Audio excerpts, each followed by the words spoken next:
আসসালামু আলাইকুম প্রিয় মৎস্য চাষী ভাই ও বন্ধুগণ, আশা করি সকলেই ভালো আছেন।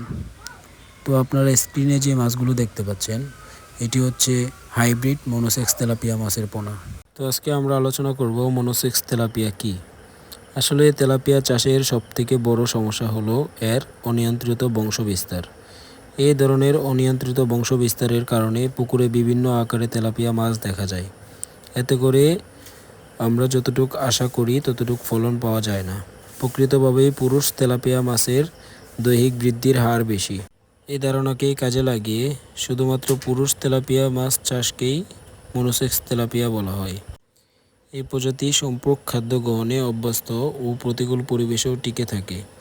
অধিক ঘনত্বে চাষ করা যায় এবং প্রজননের জন্য পুকুরে গর্ত খোঁড়ে না। তেলাপিয়া বর্তমানে বাংলাদেশের মৎস্য চাষে একটি গুরুত্বপূর্ণ স্থান দখল করে আছে।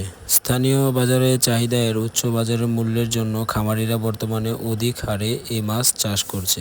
যে সকল খামারি ভাইয়েরা মনোসেক্স তেলাপিয়া চাষ করেন বা আপনারা জানেন যে এই সকল মনোসেক্স তেলাপিয়া মাছের পোনা সহজে সচরাচর সব জায়গায় পাওয়া যায় না, তো আপনারা এগুলো নিতে চাইলে আমাদের সাথে যোগাযোগ করতে পারেন। আমাদের কাছে রয়েছে 100% হাইব্রিড মনোসেক্স তেলাপিয়া মাছের পোনা।